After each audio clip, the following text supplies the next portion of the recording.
6 teams start rookie camp today. Here's Shedeur Sanders. Actually, that's Jackson Dart. Just kidding. You're going to see Shedeur Sanders, though. Jackson Dart getting ready to go for the Giants. We'll check in on him. You'll also hear from him and what he said to the media. Ashton Jeanty ready to go for the Raiders. You see him making his debut in that number 2. I don't care that it's on the practice field. It's still really cool to see these rookies at their new homes. And now, as promised, here is Shedeur Sanders out there wearing number 12. We will see what Kevin Stefanski has to say about him. And in fact, that's where we go right now. Kevin Stefanski on his plan for his quarterbacks this week.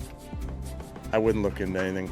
I think you'll see the whole weekend going through the spring. I mean, we don't pay too close attention to who's in there first. There's plenty of reps. There's a lot of time between now and September, so we'll have a plan.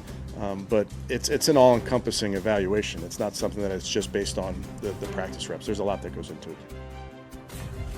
Kimberly Martin joining us now from Cleveland. She got to watch today's practice up close. So, Kimberly, what did you see from the quarterbacks today? Yeah, Laura, school is officially in session here in Berea for both Shedeur Sanders and Dillon Gabriel, for them to take what they learned in the meeting room and apply it to the grass, as Kevin Stefanski said. And after practice, he said they actually looked really good. Now, here's the thing. People are going to say they have 2 quarterbacks. Who's going to be the starter? Who's in pole position? This is day 1, Laura, of a very long process. And that's why Stefanski said, as you heard, don't read into any of this. The evaluation is ongoing, all-encompassing, and it will include not just what they do on the field, but off the field as well. I can tell you that they ran more 7-on-7 drills to accommodate having 2 young quarterbacks who need a lot of work on the field. But they got to get these guys up to speed with the vets coming in very soon. But so far, so good. But I will leave you with one housekeeping note, Laura. GM Andrew Berry was on the radio, local radio station this afternoon, and he said that the likelihood of re-signing Nick Chubb is unlikely, which is not surprising for those of us around the Browns a lot, considering that they drafted 2 running backs. So there's one nugget for you guys. Yeah, no, thank you so much, Kimberly. I mean, we did recently see Nick Chubb lifting an ungodly amount of weight in the weight room, but somebody better pick him up. Let's get back to these quarterbacks for the Browns. Stefanski knows what it's like to have a few new quarterbacks in the room, right? He's had 11 different starting QBs since he became the Browns head coach in 2020.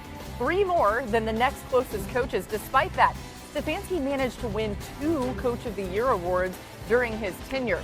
All right, look who's here on NFL Live today. We have a great group. Jeremy Fowler in the house, Damian Woody, and Kyle Van Noy back again for his second day joining us as an analyst. Of course, he's still with the Ravens, but he's here analyzing the entire NFL right now. Mina Kimes joins us as well. A lot to get to, and Mina, we'll be right back to you. But Jeremy, take us bigger picture on the QB position for the Browns. What are the expectations in Cleveland?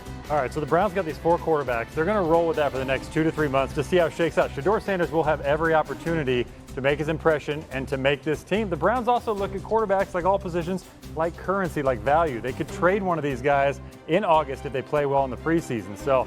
But they're going to give Sanders every chance because the word around the league was that he had a tough time in some of these interviews with other teams. That was not the Browns' experience. They felt good about him. They felt like he was a good person, that he's accurate on the field.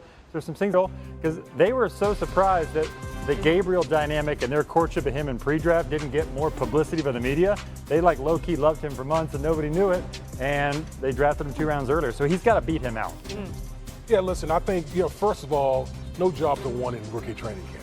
A lot of fans, it's like Christmas, like Christmas morning. They can't wait to, unwrap the new rookies out there. But I think I'm that fan. Yeah, a lot of people are. But listen, I think the main thing is, and Kimberly Martin, she touched on, is really taking the information that you learn in the classroom and see if you can retain it and apply it on the practice field. That's really what the gist of all these rookie camps.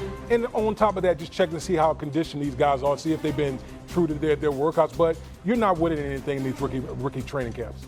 Yeah, thinking ahead a little bit past rookie mini camps. Let's get into the OTAs and then training camp. As a defensive guy, I'm actually paying attention to it because I'm going into the trenches on the opposite side, practicing against these quarterbacks. I want to see who's going to win the job. Just like when I was in Miami, you had Tua versus Fitzpatrick going at it. And then in New England in 2021, you had Cam Newton and Mac Jones. So I enjoyed watching those guys go at it, getting a good glimpse of who they can be, who they can't be. And I'm excited to see what Shedeur and Gabriel do in Cleveland. Being that you've had a front row seat for those quarterback battles, did you know at this point in the season or this off season who was going to be the starter? Do you know this early? No, it is too earlier, like D Wood alluded to. I think it wasn't until training camp that Mac Jones, I believe Cam Newton got sick. Mac Jones took that QB1 position. When he wasn't there, he took all the reps against the Giants in a joint practice and lit it on fire, and that's what ended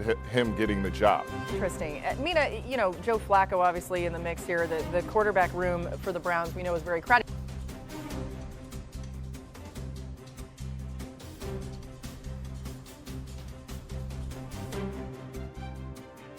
Do you expect the scheme to change for Stefanski in that offense this season?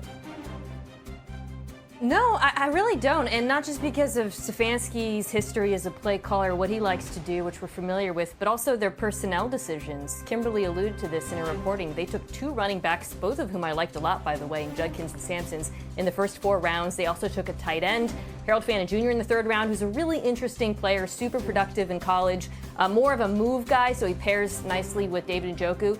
We're going to see a lot of 21-12 personnel, a lot of under center play action. I saw a rep of Shedeur, who rarely played under center in college, practicing that. And I think we're going to see the same with Gabriel. And I think for the quarterback competition, what the Browns are going to have to figure out this summer is who adapts better to that scheme. That's talking about ball handling, the accuracy off of play action, working from under center, throwing on the move. These are the things that not just Shedeur Sanders and Dillon Gabriel, but also Kenny Pickett have to show. We saw that already with Flacco, and I think it's going to go a long way towards deciding who actually wins this. Yeah, it was interesting. Tim Hasselbeck recently on our show was bringing up the point that you have to think about reps that these guys are going to get when it comes to actually even making the team. That's something to keep an eye on with so many quarterbacks on this roster. Let's go to Pittsburgh, where they still don't have an answer from Aaron Rodgers, but they did draft Will Howard. Of course, he starts rookie camp today. Will Howard out of Ohio State. We'll see what he brings to the table. Draft him in the 6th round, and right now they continue to talk about Mason Rudolph being in pole position to be the starter there, but Will Howard part of this group as well. Now, with George Pickens' departure to Dallas, here's what the Steelers' wide receiver room looks like. Here's who Howard, Mason Rudolph, maybe Aaron Rodgers is going to be thrown to. Robert Woods, DK Metcalf, the veterans, but they're both in their first season with Pittsburgh, and the most career receiving yards for any returning player is 1,154 by Scotty Miller. No one else has 1,000 yards in their careers. Steelers GM Omar Khan on how the Pickens deal came about. Was reached out, I don't really remember what day it was, but earlier this week, and they gave us, they proposed something that we discussed where things, I guess, have been with George, where they are, and where things could go with George, and this trade made sense for everyone. We had 3 years with George, and we had some exciting times, but it was just time for the fresh start for both sides was the right thing. Roman's healthy. I've seen him the last couple weeks out here and how he's doing, and we saw how he was progressing at the end of last year. Obviously, he didn't get the chance to get on the field, but there was some excitement there. But we have a good